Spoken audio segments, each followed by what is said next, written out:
sir. Welcome to the Immortal Hills. Thank you.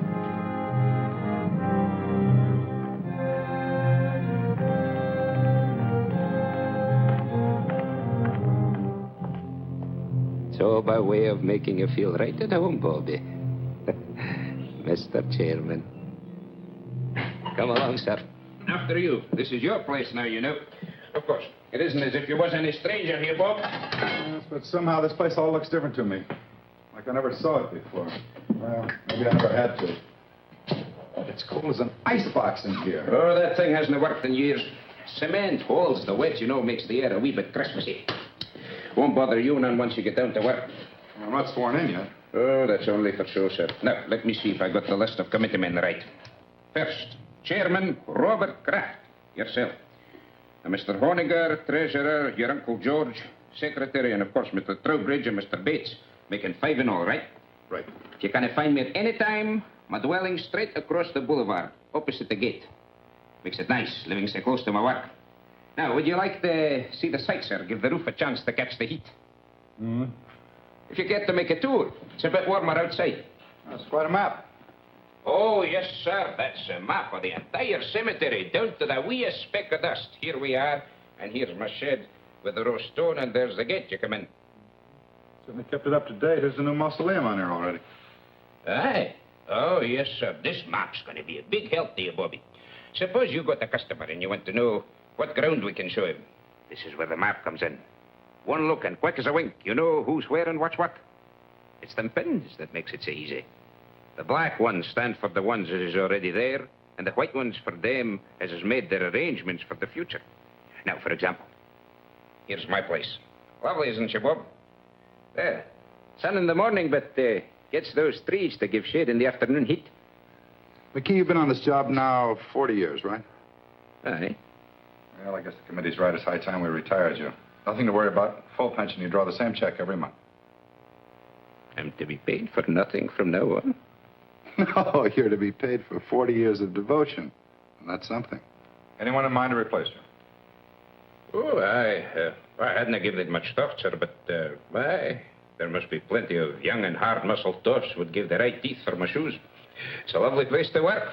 You're outside, near Mother Air. Well, let me know if you find somebody. Oh, I will. Yes, sir, that's quite a map.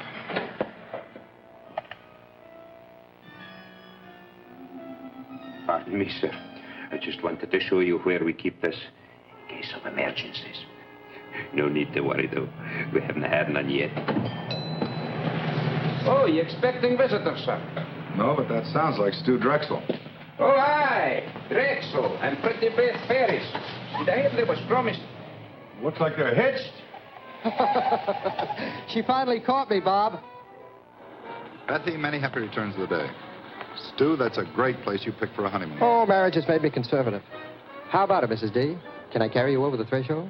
I still don't think it's so very funny. I think it's positively awful if you really want to know the truth. Oh, Bethy, don't be that way. What's the trouble? How would you like to get a cemetery plot for a wedding gift? Now, Bethy, you know Pop never meant it for a present. It's just a formal, legal sort of thing. You see, Dad left part of my inheritance in trust for when I got married. One of the provisions was that myself and my wife had first-class accommodations here at the Immortal Hills. Doesn't cost us a cent, but we have to buy the plots before the bank will let me have the cash. You know, Dad, he never did consider me much on responsibility. He was a very smart man. Oh, aye, that he was. And though a bonny bride should have her thoughts far from doom, it's a lucky girl whose father-in-law provides from the beyond for her future. Isn't he sweet? Thanks, Scotty. Bob, give us a couple near the old man, will you? And call up Owens at the bank in the morning so I can cash a check. I don't think it's funny at all.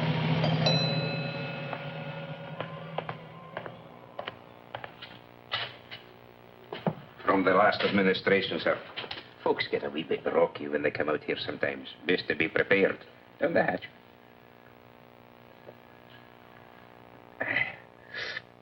Thank you. Oh, over here. That's where the Drexel bunch is. It'll get so you'll love it out here, Bobby. It's a fine and green and lovely place.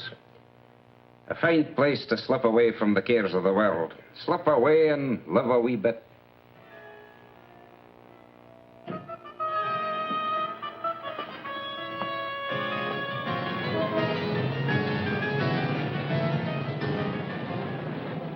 As retiring chairman of the Immortal Hills Cemetery Management Committee, George, I haven't got... it is now my very great pleasure to announce don't the even think appointment of Robert Kraft, president of Kraft's Department. Now, George, don't shush me. You railroaded me into this. Now, wait a minute, Bob. It's your turn. Last year was his turn. The year before it was mine.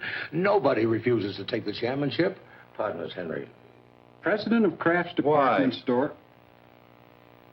Why? Nobody ever has. It's just not done, son. Well, can you give me one good reason why I should take over the management of a whole big cemetery when I'm up to my neck in my own business? As retiring Hold it. Of course I can. Tradition. Particularly for us Crafts. You always harp on dignity, honor, prestige. Well, how do you think we got it? Because your great-grandfather, your grandfather, and your father served on every community project, board, and committee that was ever created. They served for free, but they did it for business. That's what a fine family has to do in this town. And you can't refuse to do it without losing a lot of respect from our customers. And another thing, it's just not done. Well, pass me over till next year. I'm up to my ears. Bob, do you realize you're talking about only a few hours a month at the most? McKee, the caretaker, handles everything. All you do is show up once a week and sign the checks. It's getting late, George. Proceed, Henry. Raise your right hand. Well, what about Bill Honegger? Raise your right hand. Do you, Robert Kraft, swear to discharge the duties and responsibilities of this office faithfully and completely to the utmost of your abilities? I do. Congratulations, Bob. Thanks, Mr. Trowbridge. Thank you, Uncle George. Okay, Miss Lane, you can put through his calls now. Thank you, Mr. Watson. I'll ring him for you now. Hello. There's a guy named Watson on the phone. Says it's urgent. You know him? Of Olds and Watson? Olds and Watson, you know. Oh, the Undertaker. Swell. Hello. Well, thank you very much, Mr. Watson. I'll do the best job I can. Yes. Oh, you're kidding. Well, sir, don't worry about it. I'll take care of it myself. I'll be there within an hour. Yes, sir. Thank you. Well, what about this ad? I have to wait. I'm sorry. Well, now, call McKee. You don't have to go up there every time. This is different. Somebody prominent? Stu Drexel and his wife. Stu and Betsy. No.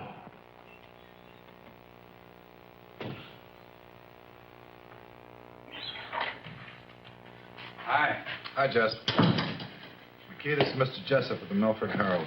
Hi, Jessup. Oh, the West Slope between the Pattersons and the Fenleys. What else is new? You were my big news for the day.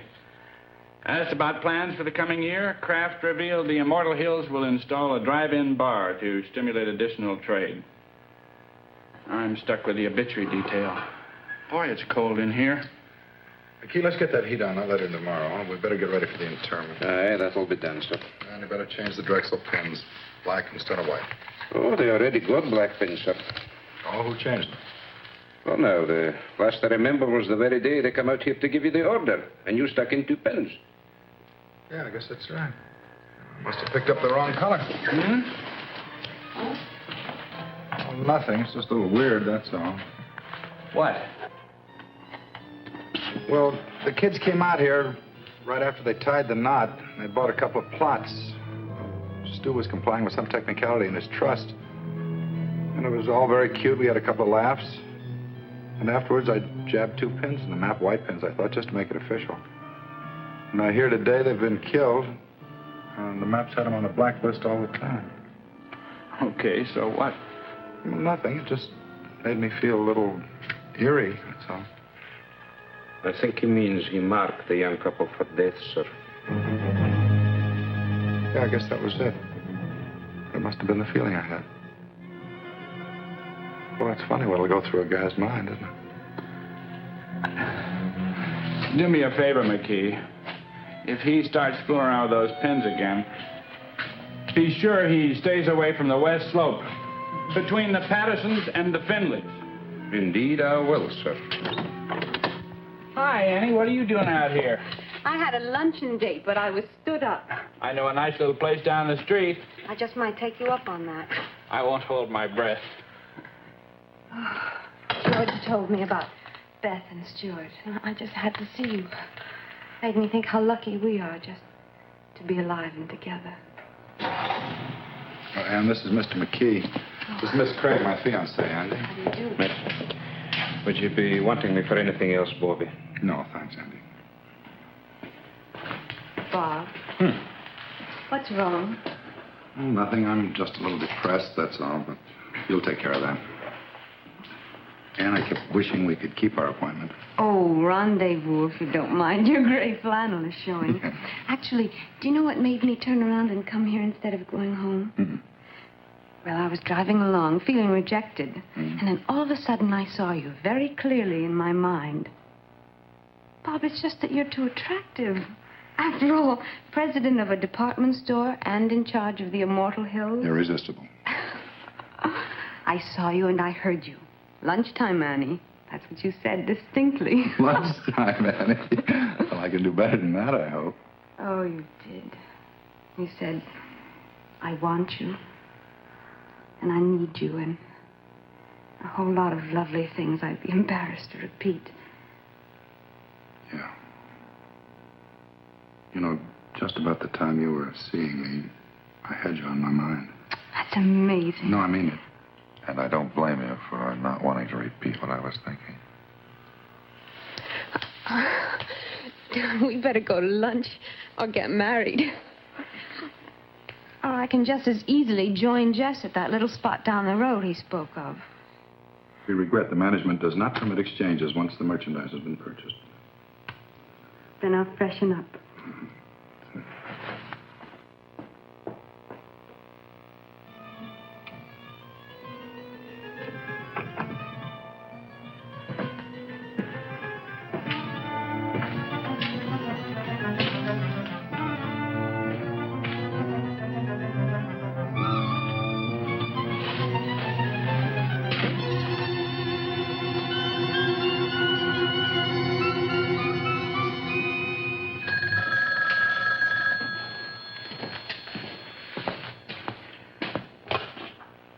Immortal Hills Craft. Hi, Carl. No, terrible. No, I'm sorry. The funeral's been confined to the immediate family. Yeah, all right, Carl. I'll see you later.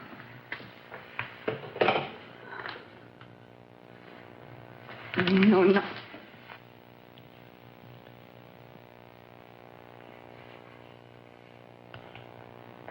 Yeah, you're right. What? You're right. We are lucky to be alive and be with each other. Come on.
Nobody home.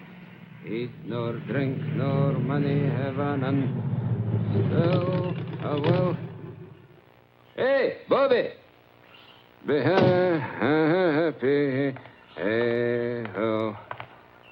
I picked the Drexel stone for glass. Fine and rich and swirly. I'm a granite man myself. Bobby, I've got a surprise. Found your replacement. Oh, well, no, not yet. But I'm scouting the countryside. This is far sweeter.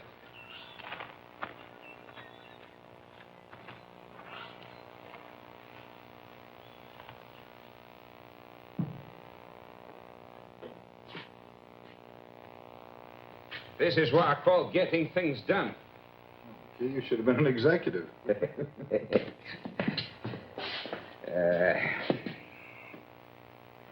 Hey, let's take off your coat, Bobby. You'll be getting overheated. Fairly quiet this week. Only one passing. Now, if you'll just sign these. Just get rid of these flowers. Oh, aye, they smell a wee bit sickly. I was hoping to keep them for the burial this afternoon. We need much help? Oh, no, this is just an average funeral. They don't come like the Drexel doings every day, thank the Lord.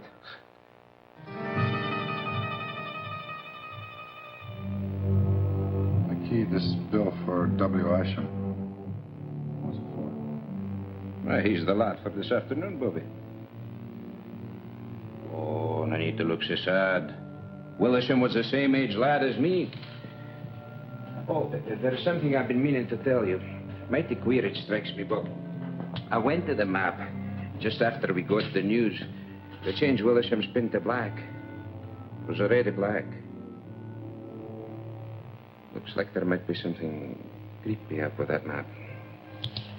Changing pen colors without human assistance, no less. I changed Mr. Isham's pin, Andy. But, Bob, you haven't been here since he died. Yes, please. I know. I changed his pin before he died, not after. Jess, it's Bob Kraft. Can you come over here right away? No, I'm at the cemetery. That map's nothing but an old piece of paper hanging on the wall. All you do when you stick pins in it is to make holes in the paper. White pins, black pins, safety pins. It doesn't make any difference, see? Well, look, it's unfortunate that it worked out this way, but coincidences are part of everyday life. Some are funny, some are pretty odd, but this one isn't even good enough to make the back page of the shopping news. That's all it is, Bob, coincidence.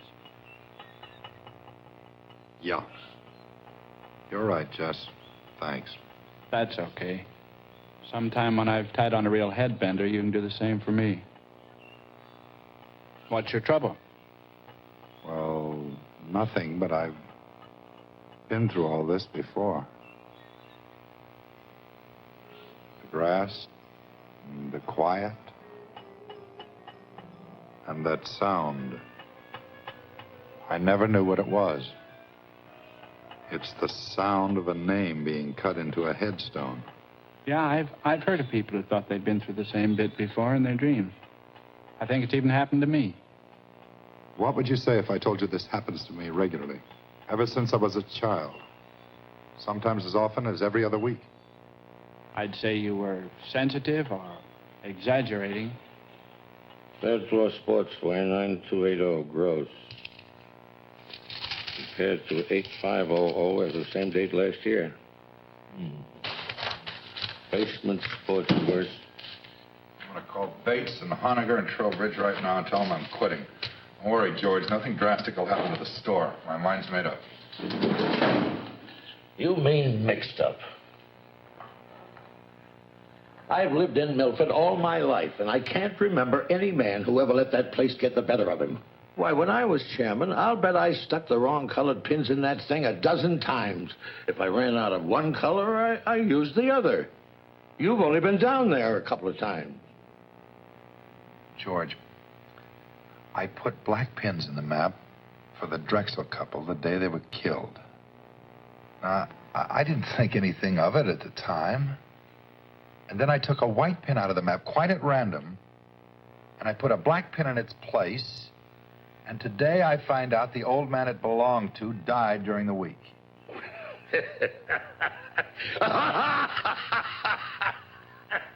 Bob, that's terrible.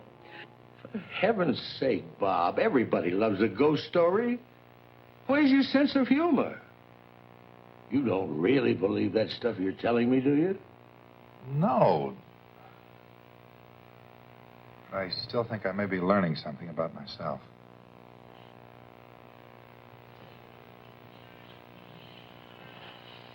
Where are you going?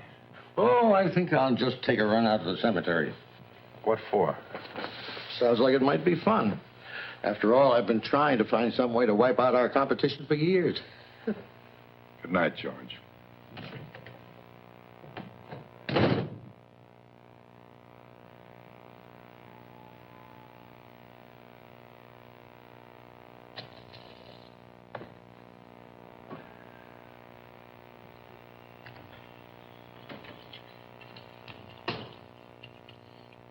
Want to take my car? All right.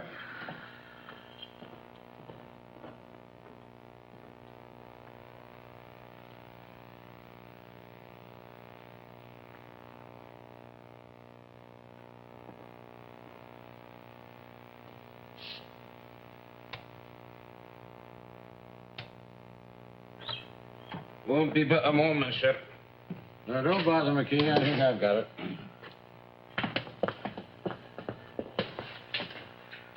Oh, that'll be all, McKee. Is everything all right, Bobby? We'll see you later, Andy. Well, the place hasn't changed a bit since I was chairman. A few more pins in the map. Black ones. White ones, too. Sit down and relax, Bob. I think I can get this whole thing cleared up for you. What are you going to do? I'm going to convince you that there's nothing out here for you to worry about. George, let's forget this. Bob, I said I'm just going to convince you.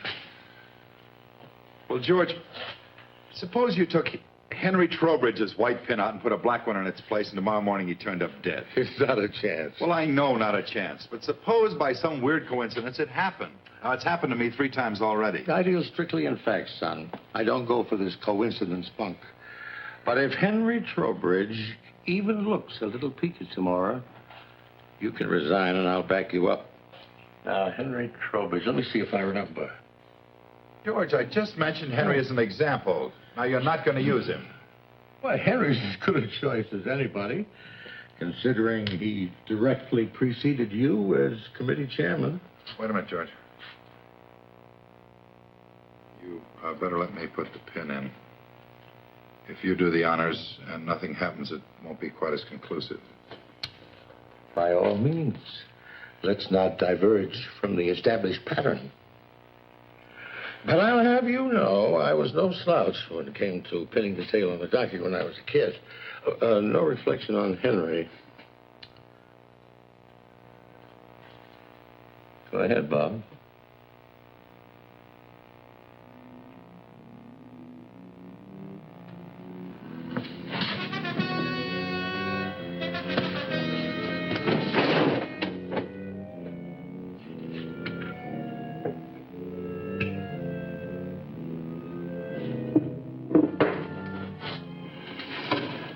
Call Henry and tell him what we did. He'd only think we were kidding. No, he'd believe you. Then he'd call my physician, and he'd reserve a nice quiet room for me at Providence Hospital. Let's keep this quiet, my boy. Henry can't complain. After all, if his term had run a week or so longer, he might be having the willies instead of you.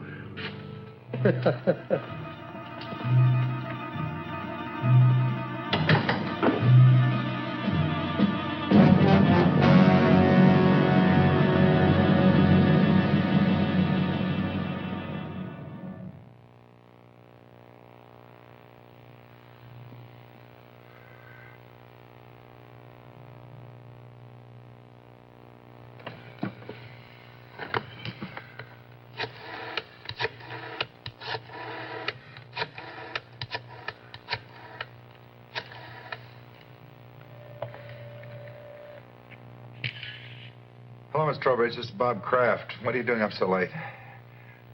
Nothing serious. I just meant to call Henry earlier and it slipped my mind. Put him on, will you? Or if he's watching the movie and enjoying it, ask him to call me back during the commercial. No, Bob, just hold on and I'll get him. He's upstairs reading in bed, but I'm sure he's not asleep. Okay, bye. I hate to disturb him. You just told him where I was.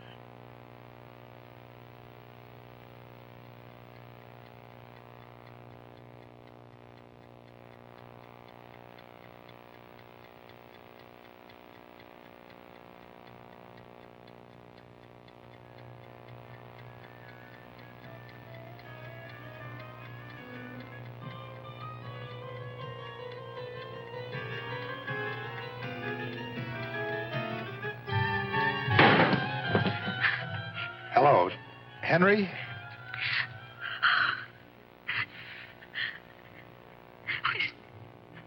He's not breathing, Bob.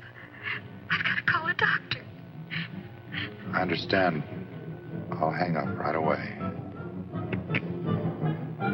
I'm terribly sorry.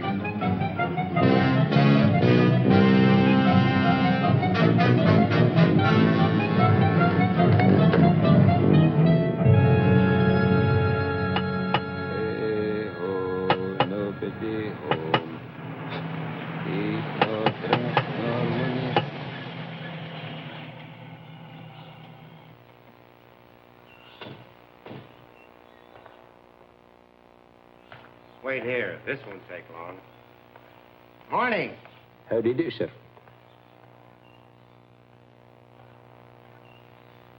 Well, I don't understand it. Jess said he'd be here in 20 minutes. Lieutenant Claiborne?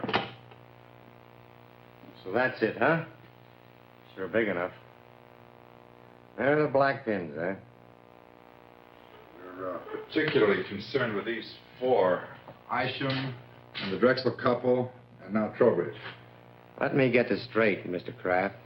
You say that every time you stick a black pin in the map, people turn up dead? That's right. Well, go ahead, Lieutenant. You think I'm a crackpot, and I hope you're right. I just want to prove it beyond a reasonable doubt.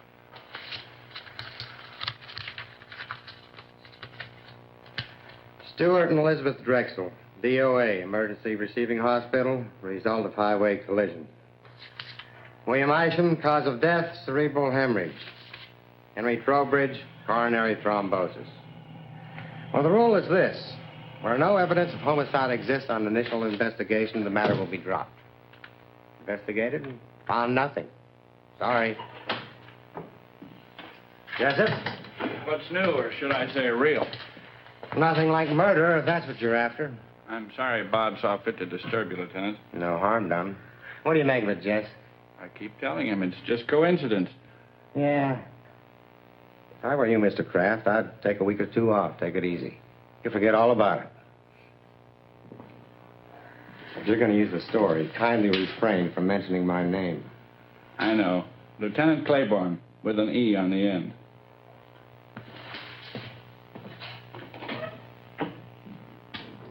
Boy, I think 4 deaths could appear so flimsy to a policeman.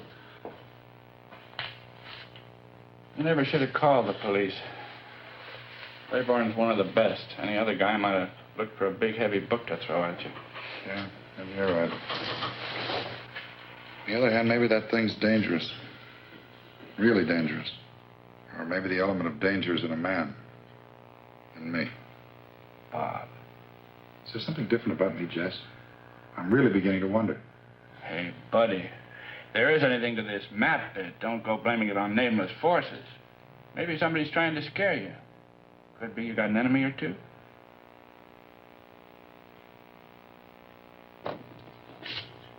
Somebody using your desk, George. He came in to keep me company, darling. That was very sweet of him. Oh, darling, you must be dead tired. I'm all right. No sleep, and then to have to go back I'm out all there right. again? There's no crime in needing a good rest.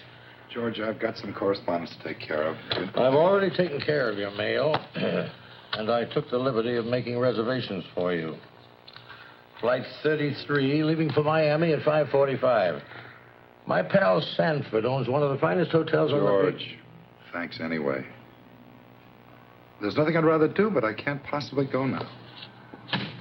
Bob, I gave you my word. If anything happened to Henry, you could resign. I talked to Charlie and Bill Honiger, and they understand completely.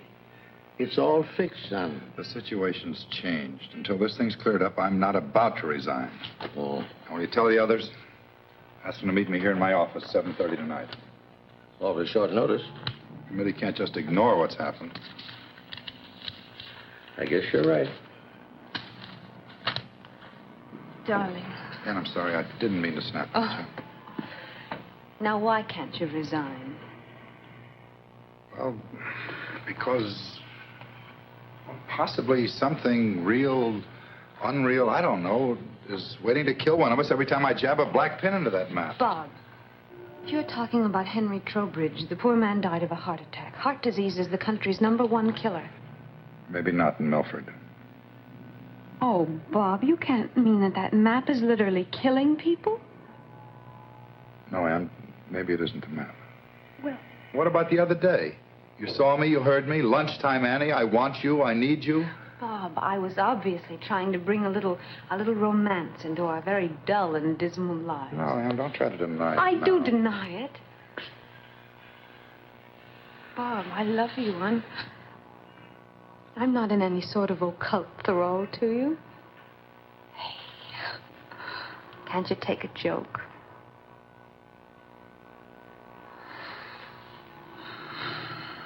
All right, then I was lying too. Does that bring you back to reality again?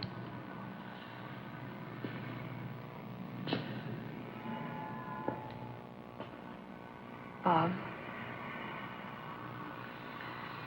I think we better take advantage of those plane tickets. George's Mr. Sanford's could be best man. The offer's awfully attractive. I love you so much. And if you're going to cry, do it someplace else.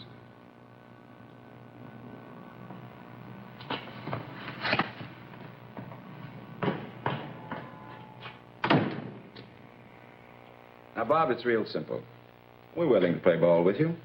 If you want to remain chairman of this committee, we wouldn't think of trying to dissuade you. Because we have confidence in you. Full confidence.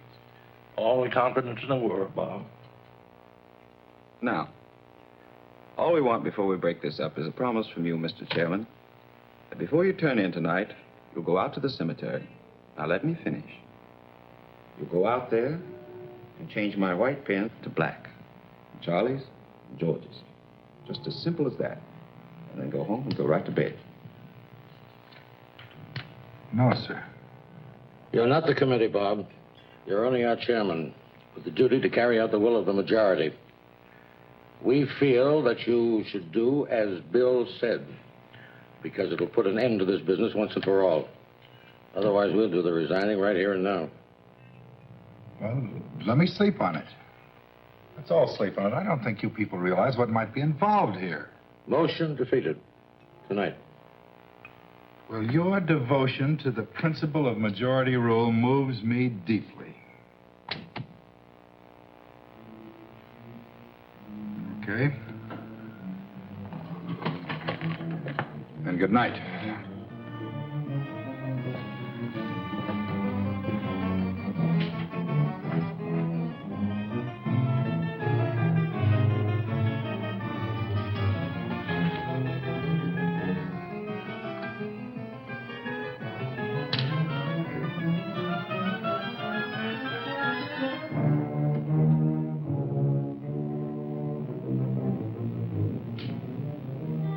Charlie?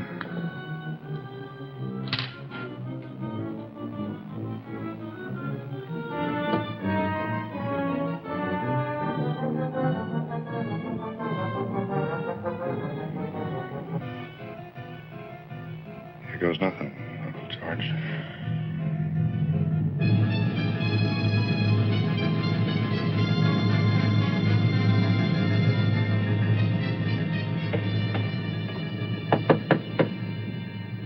Who is it?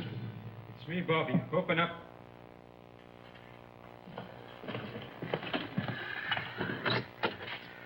I seen your car lights from my window driving through the gate, so I come running. You needn't have bothered McKee. You put in a full day already. Now, I'll see you tomorrow. No.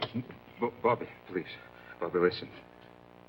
When you locked and bolted this place, I said to myself, now there's a man who knows his business.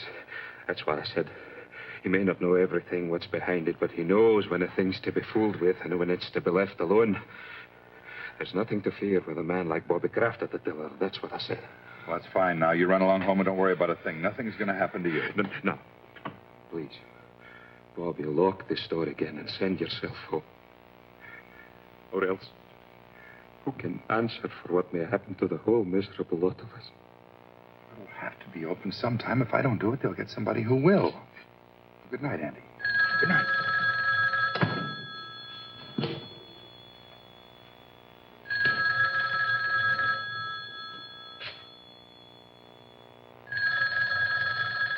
Andy, go home.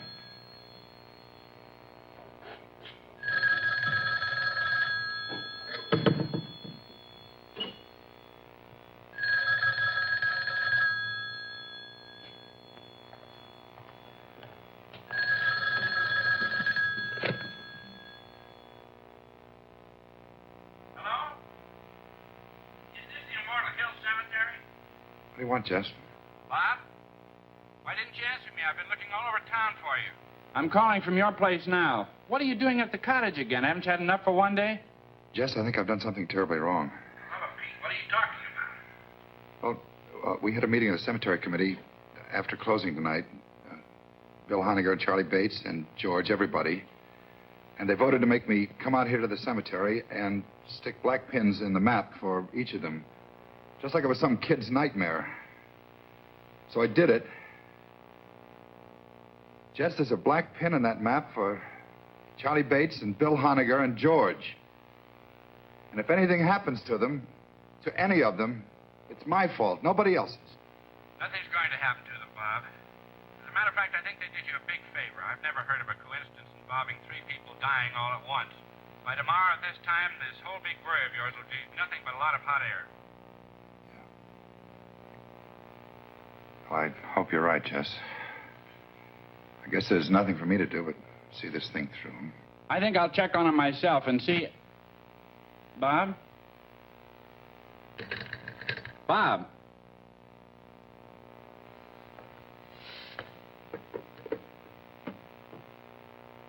Honegger, Bates, and George.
Lieutenant Claiborne, please.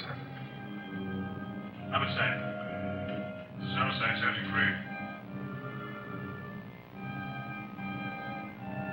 3. Lieutenant Claiborne, please. I'm here. Can I take a message? Sergeant, this is Bob Kraft, Kraft's department store. Oh, sure. Oh, wait a second. Wait a second, I'll check. Mr. Kraft, are you calling on police matters or just something personal?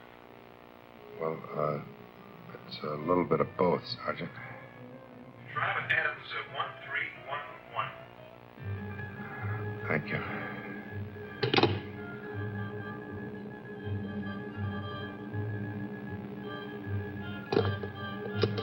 Adams 1311.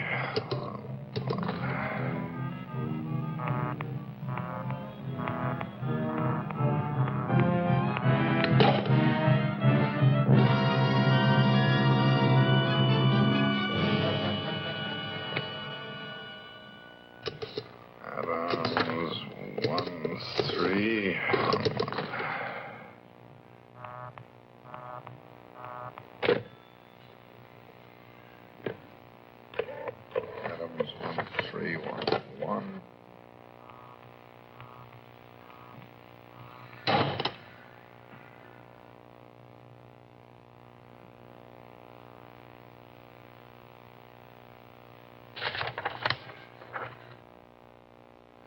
Honegger, Adams 1311.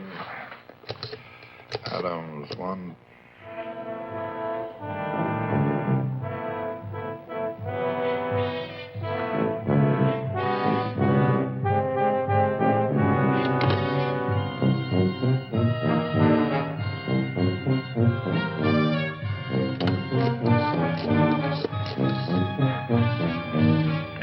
Give me a homicide. Yes, sir. Homicide. This is Bob Kraft speaking. I can't get through to that Adams number. No. Claiborne's at that number, and it's imperative that I speak to him right now. Well, sir, just a second, sir. I think he's reporting in on another line. I've been trying to get you, but your line's been busy. Hang up and I'll call you back right away.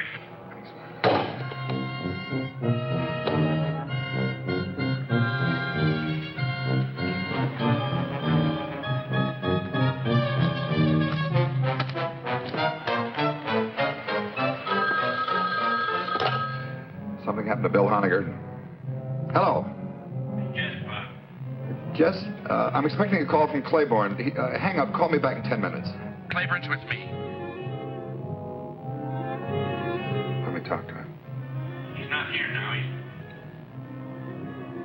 What's wrong, Jess? Bill Honegger's dead. As soon as I found out, I routed Claiborne out of the sack and filled him in on the whole wild story. We were over at Honegger's in 10 minutes with 2 squad cars detailed to cover Charlie Bates and your uncle. How did Honegger get it? Well, he didn't. That's the trouble. What? Poor guy just dropped dead. Nothing out of the ordinary. Bates? Charlie Bates? They found him in his apartment. Say it. No homicide. He just stopped breathing. George? George, yeah. I called and told him about Honegger before I left for Claiborne's. By the time the police got there, George had already left. Well, they'll find him, Bob. Don't worry. I'll be waiting for word about George. Let me know.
see you followed our wishes to the letter. Come on. I'll drive you home before you catch pneumonia. You three men made a terrible contribution to this town tonight, whether you meant to or not. I'm not going anywhere, Uncle George. I'm staying right here. Well, I'll admit that, what was Charlie and Bill going so suddenly? Charlie and Bill and Henry and Isham and Beth and Stu. Stop looking at the map. You're looking at it. I'm looking at you. We're both waiting. Aren't we, Uncle George? Waiting to see if you escape. Escape dying? Nobody escapes that, my boy. The only question is how long. The only question is, does a man die in his own time or in the maps? So far, everyone's been forced to conform to its schedule. Everyone but you.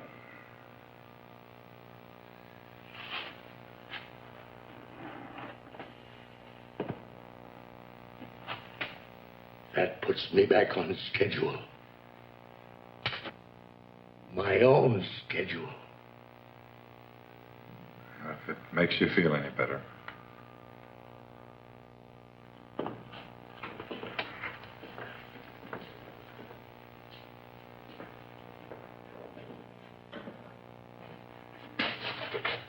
Let me tell you something.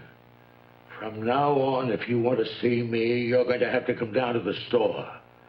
I won't make another special trip on your account. Next time I see you, George, we'll both be right here.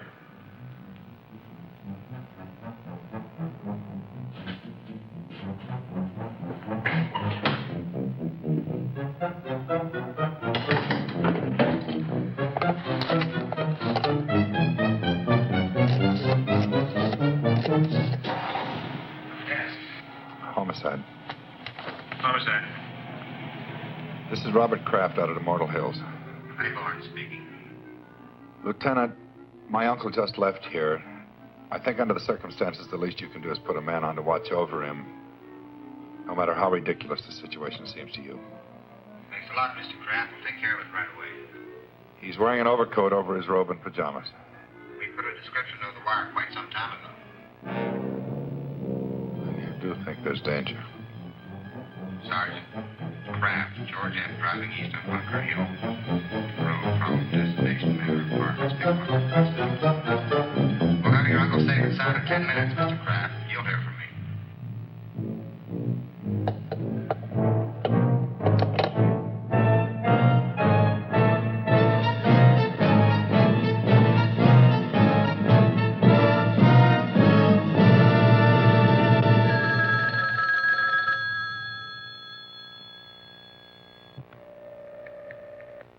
Are you sure your uncle was out there tonight? You didn't just think you saw him? I told you he just left here. That was 2 hours ago, and no sign of him anyplace. I put out on all points after the first hour. He's not on the road, and he's not home. Pull the wire, Lieutenant.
You better come out, Lieutenant. He's still here.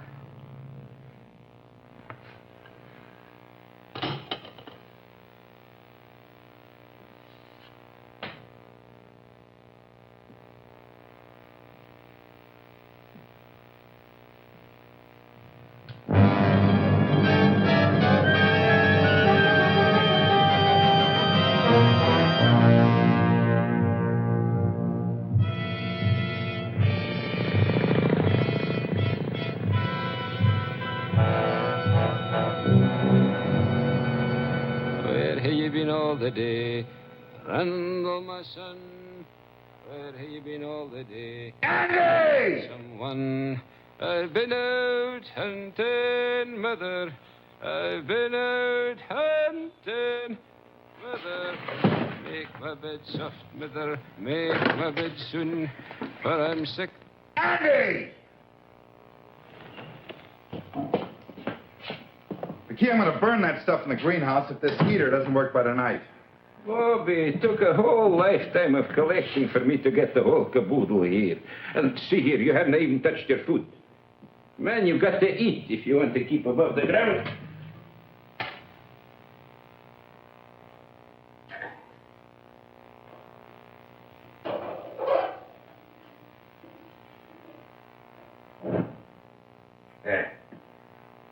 Lights for me, Bobby. Of course, I can't answer for what happens after sundown.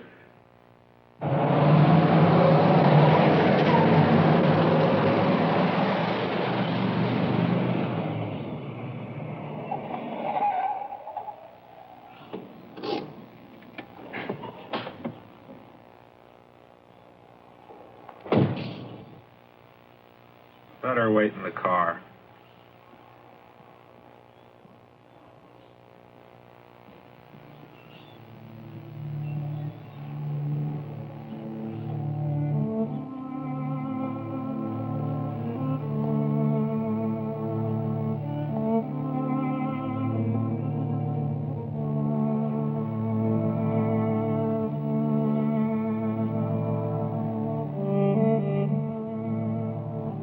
Irresistible. Aren't I crazy? Completely. I'll never change, I'm afraid. Annie, I'll see you later. Bob, please. I take it back. What? That day in the car, I did see you and I did hear you. I really did. I should never have denied it. It's all right, Annie. I'll see you later.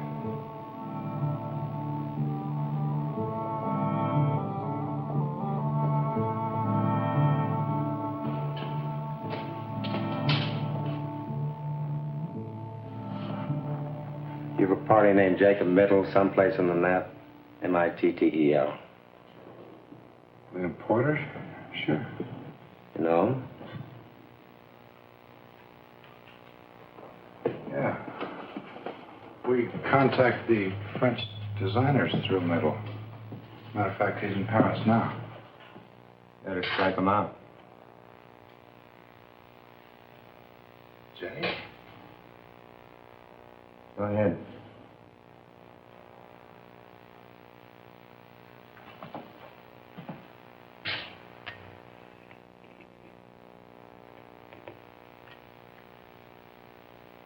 How did he die?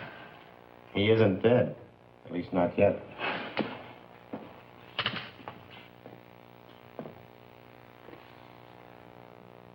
I know what you're thinking, Mr. Kraft. You're thinking that we tricked you into killing Jacob Mittel. Well, you're 100% right, so try to relax, huh? This one's on the police. You see, Jacob Mittel's in the prime of life. No previous major illnesses, no record life expectancy, exceptionally good. And he's in Paris with all that ocean water to protect him from this mess. Up until now, all the deaths have been confined to the local area. If it strikes somebody on another continent, then we've really found something. I knew I should have gotten rid of those pins 4 days ago. Even the map, the whole thing, out. What I want to know is, what are you going to tell the district attorney is responsible for these deaths? We gave this case a real full-dress investigation, Mr. Kraft. Questioned you and all the other suspects and witnesses until the point of comedy. Found nothing. No motive, no opportunity, no suspect, no crime, no weapon. Except 7 pins went in. And the 7 people died. Not 1, 7. Who put in those pins? You did. All 7. Other chairmen and so on have been putting pins in that map for years, and nothing happened. But with me, it isn't impossible for a certain kind of man to be endowed with powers that nobody had ever dreamed he could have. A lot of scientists claim that. Maps and pins can't kill alone. The power of a human brain has to be behind them. Like in the Indies, I guess, those voodoo dolls you hear about. Witch doctor sticks pins in the thing until the guy in question is jinxed into dying. Of course, I know he didn't mean to kill anybody.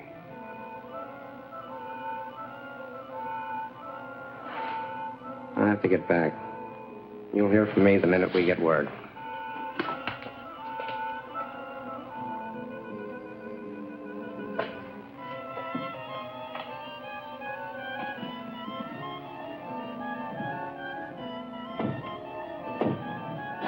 I think I'd best be running along, too. Bob. I think so.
If I have the power of death using the black pens, then I must have the power of life using the white ones.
This is the cemetery, that's right.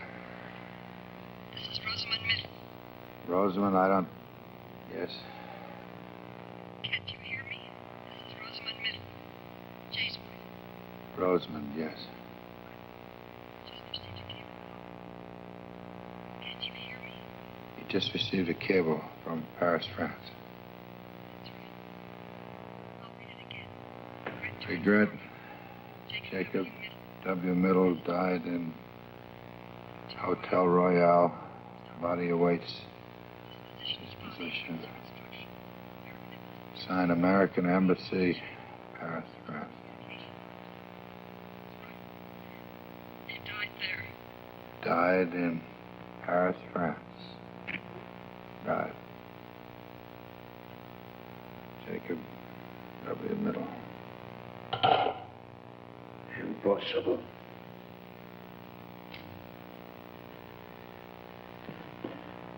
Impossible. He cannot be dead. But... You still think that thing's the killer? Or your own puny power, Mr. Chairman? The only power you or that map ever had was me. So far as killing goes, you marked them for death, Mr. Chairman. But who did the deed? Andrew McKee. Oh, Andy. Why? You and your high and mighty committee, turning out a man with 40 years of service on the grounds. 40 years. I told you, Andy, a full pension. It isn't cash what keeps a man going, lad. What keeps his feet on the ground and keeps him on the job till the Lord makes him quit.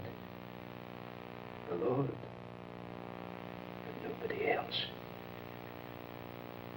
This is my house, my lands, my activities.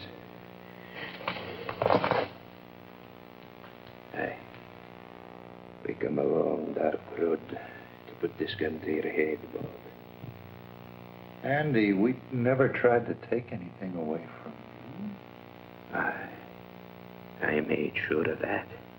I snuck up on each one of them in turn when they was alone and held them fast like so until they went. Aye, even big old George, your uncle, left as easy as a baby. That doesn't explain what happened to Middle. Middle's dead. Will you stop that confounded talk, man? That map's not but to do that. You fool.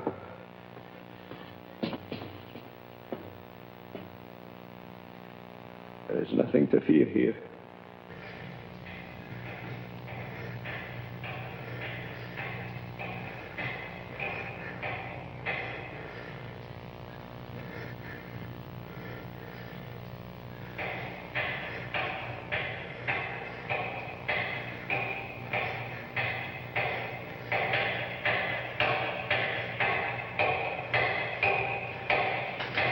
That map.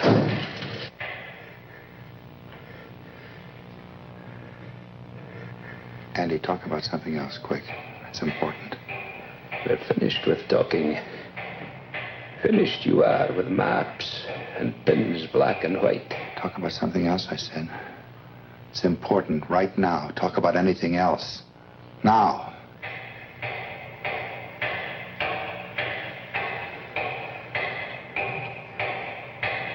Why?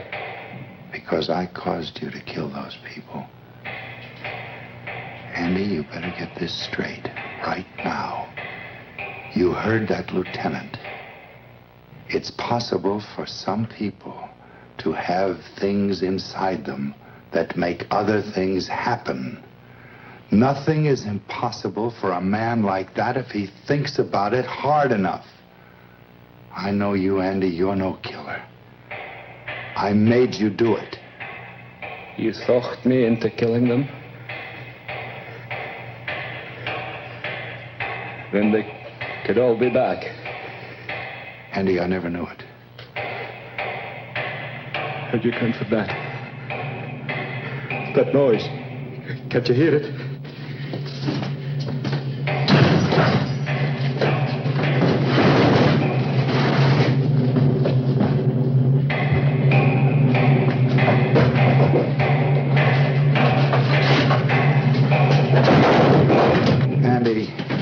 Andy, stop. There's nobody.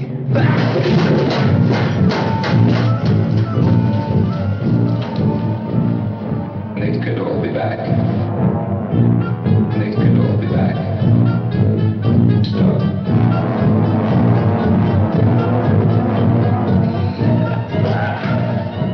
Don't let it take me, sir. Go with that. You should have settled 5 minutes more. But now it's too late.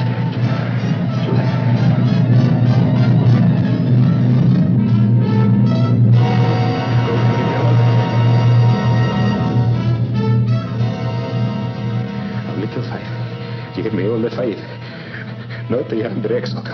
Go away. Go away and leave me alone. Go away. Go. Save me, Bobby.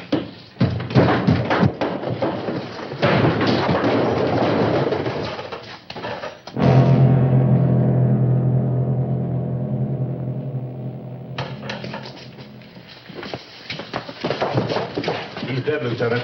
All right, forget the normal procedure. Get him out of here.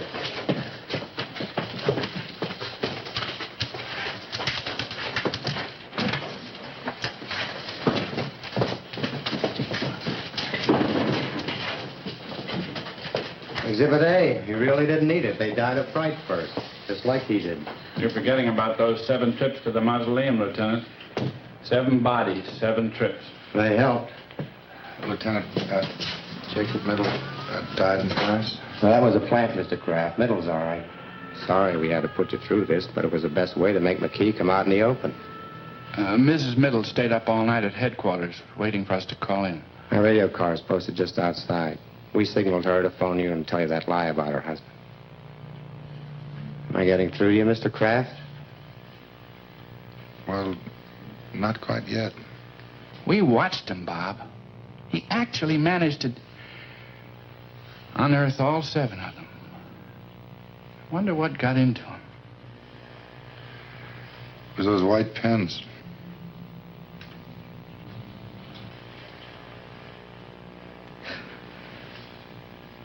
It was.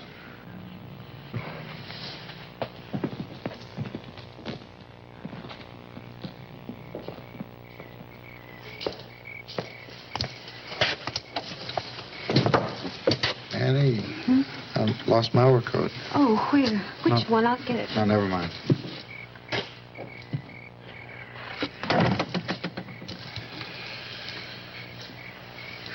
I think I can find it myself.